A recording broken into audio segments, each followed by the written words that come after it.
नमस्कार, Venus astro में आप सभी का मैं स्वागत करती हूँ। आज हम बात करते हैं दो ऐसे मायावी ग्रहों की जिनके बारे में आप सभी ने सुना है और सभी को मोस्टली पता होता है कि ये जो दो ग्रह हमारी लाइफ में चमत्कार से कम नहीं होते, क्योंकि हमारी जो लॉटरी, सट्टा और ये जो इंस्टेंट गेन्स होते हैं या इंस्टेंट लॉसेस भी होते हैं, वो सब यही दो ग्रह हमें देते हैं। ऐसे वो कौन से दो ग्रह हैं? वो हैं हमारे राहु और केतु।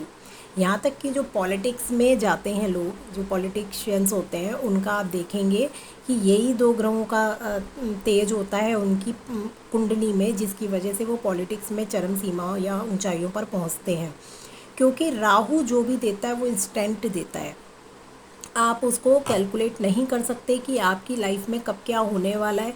इंस्टेंट चीज़ें देगा, आपको समझ में नहीं आएगा। राहु एक भ्रम भी है, जिसे हम कहते हैं कि भ्रम है। जैसे अगर लॉटरी का आप टिकट लेते हैं बट यू डोंट नो कि आपकी लॉटरी निकलेगी या नहीं निकलेगी, आप उसे भाग्य के भरोसे छोड़ देते हैं। हाँ, भाग्य मैटर करता है, क्योंकि ये जो 9th हाउस है ये आपके भाग्य का है। भाग्य बहुत मैटर करता है लॉटरी के केस में।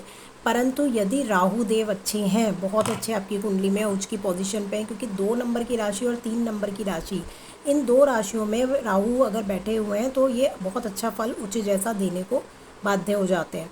इसके साथ साथ हर ग्रह का, जब मैंने उच्च या नीच के बारे में बताती हूँ, तो हमेशा इनके हाउस को भी मैटर करते हैं कि ये छठे, 8वें, 12वें भाव में तो नहीं बैठे हुए।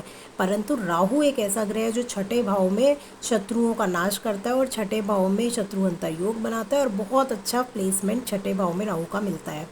तो राहु एक 3rd हाउस में, एक आपके 6th हाउस में, एक आपके 11th हाउस में और 10th में भी काफ़ी हद तक आपको बहुत अच्छा रिजल्ट देने को बाध्य रहता है।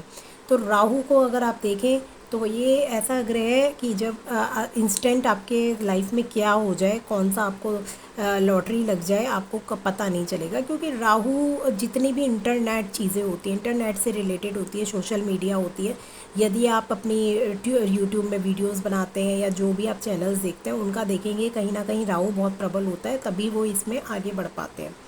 तो राहु का स्थान आपकी कुंडली में अगर अच्छा दे रहा है तो वो बहुत अच्छा भी दे सकता है, और कुंडली में यदि राहु बिगड़ा हुआ है तो काफ़ी हद तक आपकी कुंडली को ये बिगाड़ के रख देता है। क्योंकि राहु केतु एक ऐसे ग्रह हैं जो क्षमा तो करते ही नहीं, इन्हें खुद ही कन्फ्यूज़न रहता है इन्हें। क्योंकि एक सिर्फ एक धड़ है और दूसरा जो है उसका उसका आपका देखेंगे कि राहु एक कटा हुआ शरीर है, राहु मुंह है तो केतु धड़ है, जिसको केतु को कुछ नहीं दिखाई देता। जैसे कहते हैं ना, अंधे अंधे होके चल रहा है, उसको कुछ नहीं पता वो कहाँ चल रहा है, वही केतु की पोजीशन होती है। अब केतु के बारे में मैं इतना कहूँगी, अगर मतलब ये आपका कुंडली में 8वें और 9वें नंबर में बैठा हुआ है तो ऐसे लोग बहुत अध्यात्म की तरफ जाते हैं। क्योंकि केतु को मोक्ष का कारक कहा गया है। मोक्ष का कारक क्यों कहा गया है? क्योंकि जब इंसान को दिखेगा ही नहीं कुछ, उसको पता ही नहीं है कि लाइफ में क्या है, कहाँ मेरे को जाना है, क्या मुझे दिखाई दे रहा है, तो उसकी बंद आंखें हैं एक तरीके से, और आप चलते जा रहे हैं चलते जा रहे हैं, तो वो आपको कहीं ना कहीं मोक्ष की तरफ तो पहुँचाएगा ही। क्योंकि आपको जीवन से प्यार ही नहीं होगा जब आपको कुछ दिखाई ही नहीं दे रहा, तो कभी ना कभी आप इसी तरीके का, मतलब ये जस्ट एक एग्जाम्पल है। क्योंकि ऐसा मैं नहीं कहूँगी कि जिनको दिखाई नहीं देता वो ज़िंदगी नहीं जी रहे हैं, ये बात नहीं है। लेकिन ये केतु का एक जस्ट एग्जाम्पल है कि केतु का सिर्फ एक धड़ है, तो आप उसको एक एग्जाम्पल के तौर पे लीजिए कि ऐसी चीज़ें ये हमारे को केतु लाइफ में देता है जिनको प्रिडिक्ट करना बहुत मुश्किल होता है। आपने ऐसा भी सुना होगा कि कई बार आप बीमार होते हैं और वो बीमारियां फाइंड आउट नहीं होती हैं, डॉक्टर से भी कितने सारे टेस्ट हो जाते हैं, सब हो जाता है, पर वो बीमारियां आपको नहीं पता चल पाती हैं डॉक्टर्स को कि आखिर है क्या प्रॉब्लम। वो ये केतु है। केतु अगर कुंडली में बिगड़ा हुआ पोजीशन पे बैठा हुआ है, या फिर केतु की 6th हाउस या 8th हाउस पे दृष्टि भी जा रही है, तो भी ऐसे लोगों की बीमारियां आसानी से फाइंड आउट नहीं होती हैं, और वो जीवन में कुछ ना कुछ ऐसी चीज़ें उनके लाइफ में होती हैं, बीमारियां होती हैं कि जो आसानी से फाइंड आउट नहीं हो पाती हैं। और अगर उस ऐसे में उनकी दशा अंतरदशा आ जाए तो उनको पता ही नहीं चलता कि आखिर मैं बीमार, या मेरा शरीर क्यों उठ नहीं पा रहा है, मैं बीमार क्यों हूँ। तो इस तरीके की चीज़ें केतु करता है, उलझन में डाल देता है कि समझ में ही ना आए कि आखिर लाइफ में चल क्या रहा है।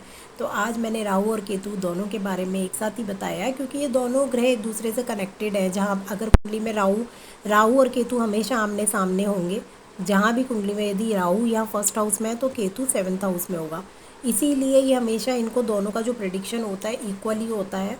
एक साथ ही किया जाता है कि ये किस तरीके के, अगर एक उच्च का है तो दूसरा भी उच्च का होगा। लेकिन देखिए ना कि एक की उच्च की दृष्टि, एक उच्च का बैठ के नीच की तरफ यहाँ देखेगा, और अगर ये केतु, लेकिन नीच की दृष्टि फिर वर्क नहीं करती। यदि कोई ग्रह उच्च का है तो सबसे पहले वो उच्च का ही प्रभाव आपको देने के लिए बाध्य है, तो आपको काफ़ी हद तक अच्छा फल देगा। तो केतु का काम है काटना, जहाँ भी बैठ जाएगा आपके घर, किसी भी घर में, वहाँ से वो काट करना शुरू कर देता है। इसके बारे में आगे भी बताएंगे हर ग्रह क्या क्या करता है। तो इसी के साथ नमस्कार।